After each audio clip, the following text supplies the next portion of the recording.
Plusieurs sont scandalisés de voir que tout le monde nous est quasi contraire. Les cafards et autres ennemis de la vérité n'ont garde de manquer d'être des soufflets pour attiser le feu. Ils allèguent qu'il n'y a nulle raison de mépriser toute la chrétienté en ajoutant foi à une petite poignée de gens. Principalement, le nom de l'Église leur est comme un marteau pour nous rompre et casser. Mais je voudrais bien savoir comment ceux qui sont séparés de l'Évangile, parce qu'ils nous voient en petit nombre, maintiendront leur foi contre les Turcs. Quant à nous, si Noé a condamné à lui seul le monde entier par sa foi, il ne faut pas que nous soyons ébranlés, encore que la multitude des infidèles soit infinie.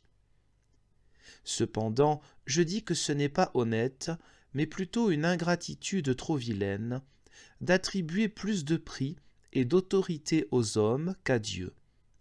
S'il plaît aux hommes de ne pas croire en Dieu, faut-il que la vérité soit abattue? Mais plutôt, comme dit saint Paul, que l'homme demeure menteur tel qu'il est, et que ceux auxquels il plaît à Dieu de se révéler le tiennent pour véritable. De plus, j'ai déjà montré ci-dessus pourquoi la plus grande partie des hommes se range difficilement sous l'autorité de Dieu. C'est qu'il leur convient mal de quitter leur nature. C'est pourquoi, voyant une si grande rébellion des hommes, nous devons d'autant moins régler notre foi à l'exemple commun. Ils allèguent que là où on voit voler les aigles ou les corbeaux, Jésus-Christ dit que c'est le signe pour y trouver le corps. Je confesse que si tous les aigles et tous les corbeaux du monde s'assemblaient une fois en un certain lieu, on pourrait espérer que tout le monde devrait être converti. Mais on voit assez que Jésus-Christ n'entend par les aigles que les fidèles qui suivent l'odeur vivifiante que nous tirons de sa mort. C'est pourquoi il ne faut pas étendre son propos à tous les hommes en général. Si quelqu'un réplique que nous ne sommes pas excusés par l'exemple de Noé, en délaissant l'union de ceux qui sont réputés être l'Église, la réponse à cela est aisée. Car le prophète Ésaïe, en disant qu'il ne faut pas faire alliance avec les hommes, ni participer à leurs ligues et conspirations, ne parle pas des étrangers, mais de ceux qui se glorifient du nom de l'Église. Et saint Pierre nous avertit assez que nous ne devons pas dépendre de la multitude, en disant que l'Église chrétienne est semblable à l'arche de Noé, d'autant qu'il n'y a qu'un petit nombre de gens qui soient sauvés, comme au travers d'un déluge. Ainsi, quel plaisir prennent les hommes à chanceler et flotter entre les vagues du monde, alors que Dieu ne demande qu'à les fonder en sa vérité éternelle? Ne faut-il pas qu'ils soient bien malheureux quand ils aiment mieux choisir et même désirer une telle incertitude pour être agités çà et là en trouble et confusion, plutôt que de venir au port où Dieu nous convie pour y reposer paisiblement? Ils allèguent qu'il faut porter révérence à l'Église. Je l'admets et j'ajoute que l'Église s'accorde tellement à la doctrine de toute la Bible qu'elle n'est pas nommée sans cause, gardienne et colonne de la vérité de Dieu. Mais voici la différence entre nous et les papistes. Ils n'estiment point que l'Église puisse être pilier de la vérité, sinon qu'elle réside au-dessus de la parole de Dieu. Nous disons au contraire qu'elle garde et soutient la vérité, pour autant qu'elle s'assujettisse à l'Écriture sainte avec une humble obéissance. C'est pourquoi la parole de Dieu n'a chez les papistes que le crédit que lui octroie l'Église. Quant à l'exposition de l'Écriture sainte, ils la tournent et virent selon ce qu'en aura déterminé ce à quoi ils donnent le nom d'Église. C'est pourquoi, selon eux, nous n'avons rien de certain en toute la parole de Dieu. Et de fait, il n'y a aucun passage si évident qui ne soit déguisé par eux sans vergogne. Toutefois, notre principal différend ne réside point encore en cela. Mais après que les papistes ont convoqué l'Église devant le trône du Fils de Dieu, pour en recevoir une autorité souveraine à disposer de la religion comme elle voudra, et interpréter l'Écriture d'eux-mêmes, ils s'approprient tout ce qu'ils ont donné à l'Église et font croire que ce droit leur appartient. Or, comme il y a grand danger de s'abuser en cet endroit, et qu'en plus il est facile de le faire, nous voulons qu'on juge et qu'on discerne quelle est la véritable Église. Ce n'est pas nouveau si ceux qui tiennent lieu de berger sont souvent des loups cruels et ravisseurs, et si ceux qui ont la juridiction ordinaire sont déloyaux à Dieu et traîtres aux siens. Pourquoi donc faudrait-il que je ne sais quel masque nous empêche de nous enquérir de près si ce qu'on nomme l'Église est conforme à la vérité? Saint Paul dit que l'Église est la colonne de la vérité, mais il dit aussi dans un autre passage que le monde qui était alors converti à Dieu se révoltera et que l'Antéchrist sera assis, non pas dans un désert, mais au milieu du temple consacré à Dieu. On sait qu'il a soutenu les mêmes combats dont on nous assaille aujourd'hui, car les Juifs étant enflés de ce nom d'Église, le condamnaient comme un apostat, auteur de schismes et de troubles. Ainsi, on ne peut rien nous reprocher qui ne soit également reproché à saint Paul. Les papistes se vantent qu'ils sont descendus des apôtres par une succession continuelle. De même que les pires tyrans et les plus cruels qui furent jamais ont succédé aux gouverneurs des républiques qui avaient maintenu la liberté. N'ont-ils point de honte de se comparer aux apôtres comme s'ils avaient quelque ressemblance avec eux? Car on sait qu'un abîme infini les sépare, et tous les liens du monde ne sauraient les assembler. Parce que la canaille du clergé papal nous est contraire, il semble que nous devrions être condamnés, comme si les anges du paradis avaient porté sentence contre nous. C'était jadis l'orgueil des scribes de Jérusalem, qui rejetaient fièrement Jésus-Christ, parce qu'aucun des rabbins et des pharisiens n'avait cru en lui. Tous les piliers de la papauté qui veulent maintenir leur règne jusqu'au bout, avec une obstination désespérée, sont dénués de toute raison.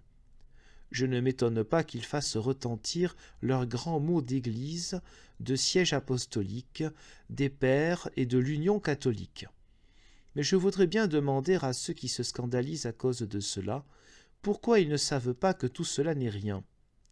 Je voudrais les prier qu'ils prennent la peine d'ouvrir les yeux et les oreilles pour que cette fausse ombre du corps de l'Église ne les retire point du chef, ou bien qu'une paillarde fardée sous prétexte d'être l'épouse de Jésus-Christ ne leur fasse abandonner l'époux lui-même. Quelles marques ont-ils pour reconnaître l'Église chrétienne en la papauté?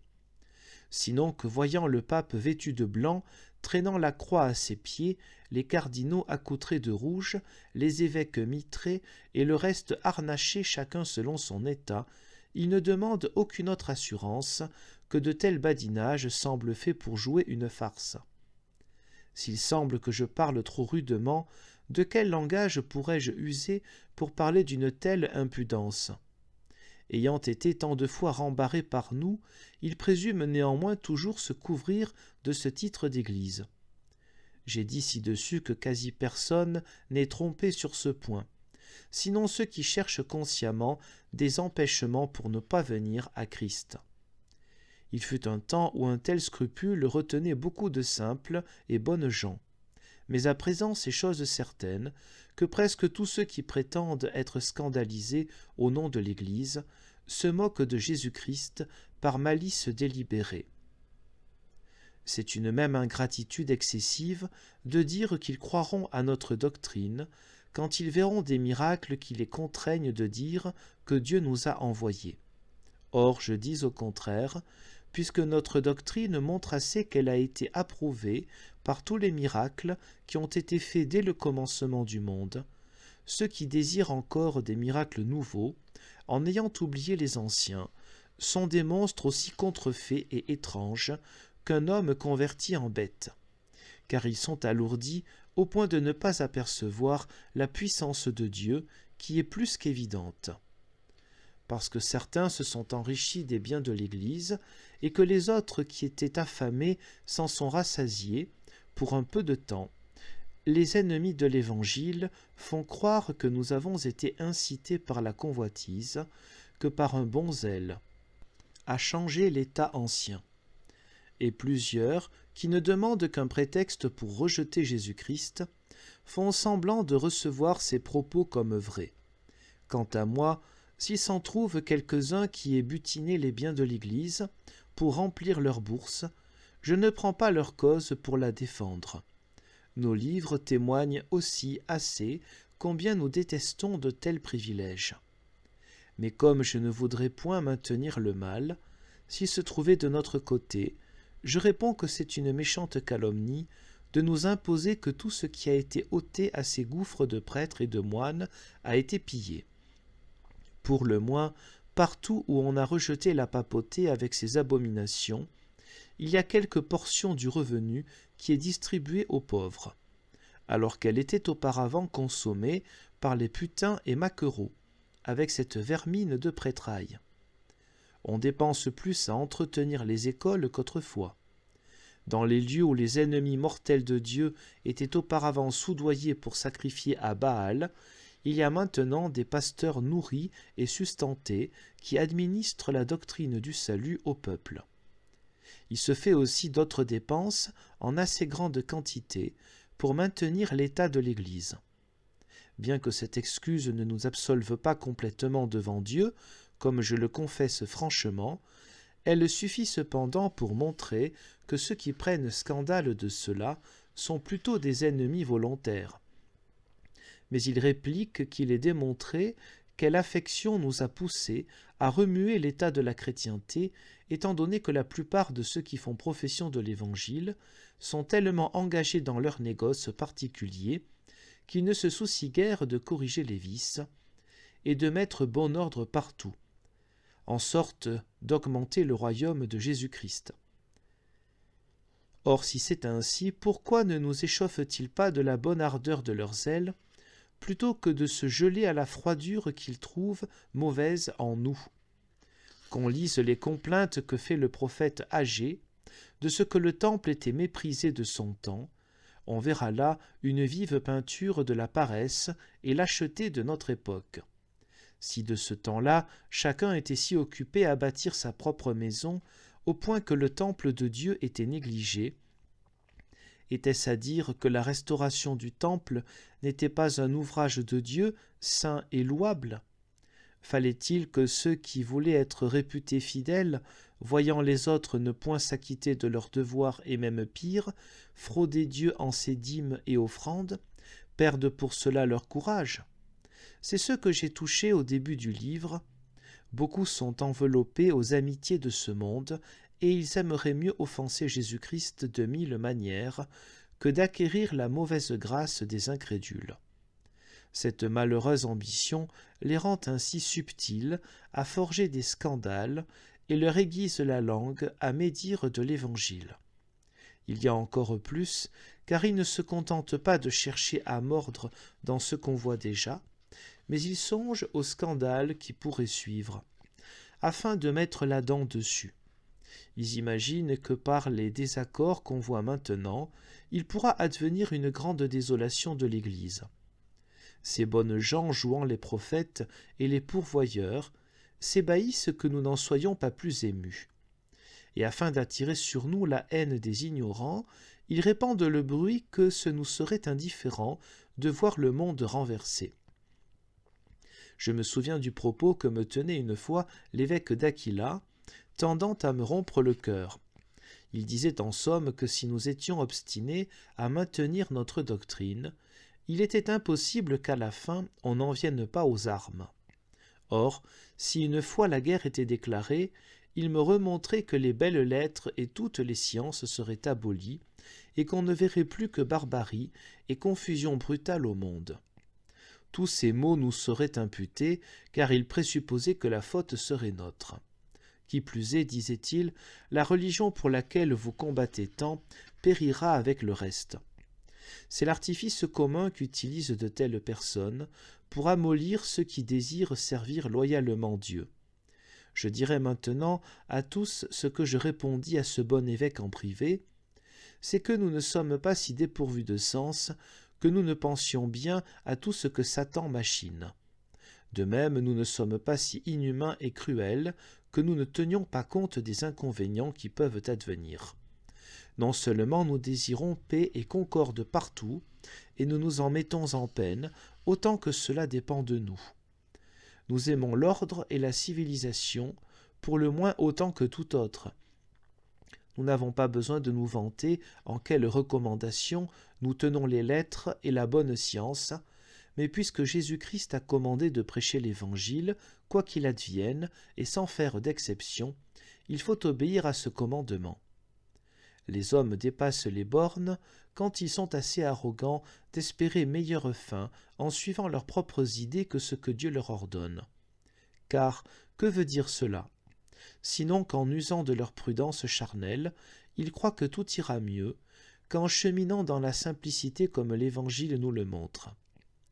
Pense-t-il que Dieu soit aveugle ou inconsidéré pour exposer follement son Église à tous les dangers ?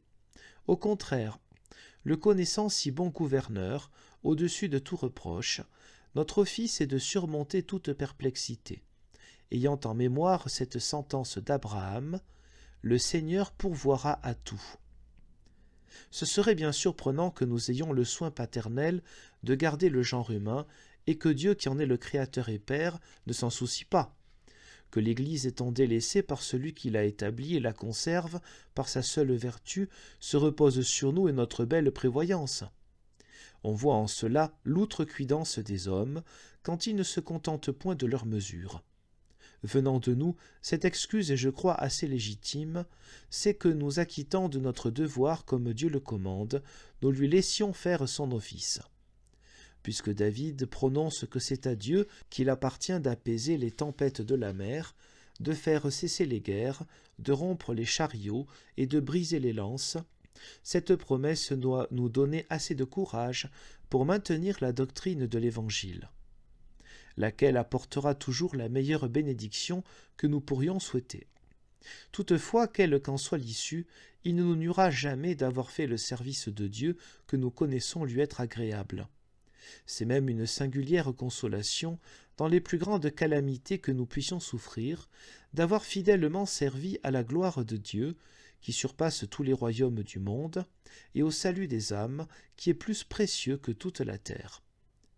Puisque j'ai énuméré les scandales fort nuisibles de notre temps, il me reste à exhorter brièvement tous les enfants de Dieu à user des remèdes que je leur ai montrés et à garder Jésus-Christ comme fondement, plutôt que d'en faire une pierre de scandale et d'achoppement en se heurtant contre lui. Il est impossible qu'il n'y ait beaucoup de scandales pour tourmenter les fidèles, puisque Jésus-Christ lui-même n'en a pas été exempté. C'est à peine si nous pouvons espérer faire un seul pas sans que Satan nous avance quelque scandale. C'est pourquoi il nous faut marcher au milieu de scandales infinis. Mais quelque grande qu'en soit la multitude et la diversité, nul ne mérite d'être appelé chrétien s'il ne les surmonte. Jésus-Christ dit que Pierre lui est un scandale quand il essaie de le détourner de la mort, mais néanmoins recule-t-il en ayant cet obstacle ? Au contraire, voyant que Satan incite saint Pierre afin de le tenter, il le chasse loin de soi. Et afin que nous sachions que ce combat est commun à lui et à nous, il dit que d'une manière générale, il faut qu'il advienne des scandales. Mais comme il avertit les siens, qu'ils seront tous sujets à en endurer, il déclare aussi qu'ils ne seront pas excusables s'ils en sont vaincus. Car quand il commande à chacun d'arracher son œil droit s'il le scandalise, il montre que nous ne devons rien avoir de si précieux, que nous soyons détournés du vrai but en le regardant. Si le soin que nous mettons à éviter les scandales allait jusqu'à ne pas épargner nos propres yeux, la peine que j'ai prise à faire ce traité aurait été superflue. Je confesse que c'est un combat difficile et qui surpasse nos forces, mais Jésus-Christ n'a pas dit en vain qu'il avait parlé à ses disciples afin qu'ils ne soient pas scandalisés. De fait, voilà pourquoi nous ne sommes pas assez vertueux à vaincre ou repousser les scandales, c'est parce que nous n'écoutons pas les recommandations que Jésus-Christ nous fait. Ce qu'il dit dans un autre passage est bien vrai, c'est dans l'obscurité qu'on bronche quand on y voit goutte. Or, nous avons la clarté de l'Évangile, laquelle, nous montrant le chemin, nous met devant les yeux les achoppements dont il faut nous garder. Quelqu'un dira que ce qui nous ferme le passage, encore qu'on l'aperçoive, nous prend toutefois de court. Mais j'ai déjà déclaré que si notre lâcheté ne nous retenait, Jésus-Christ est tout suffisant pour nous faire surmonter tous les scandales, parce qu'il nous élève au-dessus du monde entier par sa vertu céleste. Si nous devons résister aux scandales qui se présentent malgré tout, il y aura d'autant moins d'excuses pour ceux qui sont enclins à en chercher par je ne sais quelle perversité. Saint Paul dit que les Juifs se sont heurtés contre Jésus-Christ parce qu'en voulant établir leur propre justice, ils ne se sont point soumis à celle de Dieu, et qu'en ce faisant, ils ont péri malheureusement.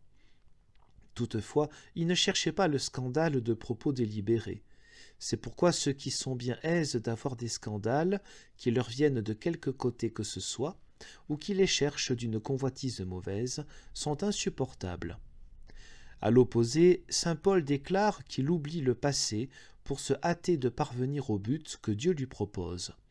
Et il exhorte tous les chrétiens à y courir aussi vite que lui. Ceux qui s'amasseront volontairement des scandales pour ralentir leur course, demeureront-ils impunis ? Si Dieu a châtié avec une telle rigueur le zèle inconsidéré des Juifs, que penserons-nous qu'il fera à ceux qui de plein gré et de malice délibérée se butent afin de ne pas venir à Jésus-Christ et amassent même tous les empêchements possibles pour barrer le chemin, à eux et aux autres ? Principalement ceux qui se forgent un bouclier des vices qu'ils voient chez les hommes, pour repousser Dieu loin d'eux, sont-ils dignes, je vous prie, d'obtenir son pardon ? Car il est défendu aux fidèles de se comparer pour connaître qui devancera les autres, et il leur est expressément commandé que chacun aille son train, bien que les autres ne s'acquittent pas de leur devoir. Si nous jetons les yeux çà et là, furtivement, cherchant quelque occasion de nous débaucher, comment Jésus-Christ nous pardonnera-t-il ? On peut à bon droit comparer de tels gens aux pourceaux qui aiment tant l'ordure que jamais ils ne sentent meilleure odeur qu'en se vautrant au bourbier et dans la fiente. Il est certain que Dieu a préparé une horrible vengeance sur ces pourceaux qui se baignent dans les scandales, soit qu'ils les cherchent, soit qu'ils se réjouissent quand il s'en présente quelques-uns. Il leur en adviendra tellement les uns sur les autres qu'ils seront plongés dans la ruine, dont ils ne pourront jamais sortir. Car c'est avec raison que ceux qui contrefont les aveugles, en clignant les yeux, soient aveuglés à bon escient, afin que leur maladie soit incurable. Quant à nous, d'autant que Jésus-Christ maudit tous ceux qui scandalisent les infirmes, gardons-nous bien qu'aucun scandale n'advienne par notre faute. Au reste, puisqu'il faut que Jésus-Christ soit une pierre de scandale aux réprouvés et au monde incrédule, pour autant que la culpabilité ne puisse nous en être imputée, soyons fermes à résister à tous les scandales que Satan pourra susciter et armons-nous de ce titre attribué à Jésus-Christ de tout temps. Et même ayons en mémoire ce qu'il déclare en un autre lieu, car quand les apôtres l'avertissent que les pharisiens ont été scandalisés, il leur répond « Laissez-les là, car ils sont aveugles et conducteurs d'aveugles. » C'est comme s'il leur disait « Laissez tomber, car ils ne sont pas dignes qu'on ait égard à eux. » Sur cela, il ajoute une sentence importante « Tout arbre que mon Père céleste n'aura pas planté sera arraché. » Voilà donc ce qu'il nous faut faire, c'est de prendre autant de peine que possible pour amener tous les hommes au salut. Mais comme il n'est pas en notre pouvoir de sauver ce que Dieu a condamné, que ce qui doit périr, périsse, comme il est dit dans le prophète Zacharie. Certes, si saint Paul avait voulu ôter le scandale de la croix, il lui était aisé d'inventer des moyens subtils pour le faire. Or, il est si loin de cela qu'il débat fort et ferme que ce ne serait point servir Jésus-Christ de vouloir séparer sa prédication d'un tel scandale. Et qu'est-ce qui le rendait si ferme et constant ? C'est qu'il avait résolu ce point, comme il le dit dans un autre passage. Malgré que nous apportions une odeur mortelle aux réprouvés, notre odeur est toujours bonne et suave à Dieu, quand nous maintenons la pureté de l'Évangile. Louange à Dieu.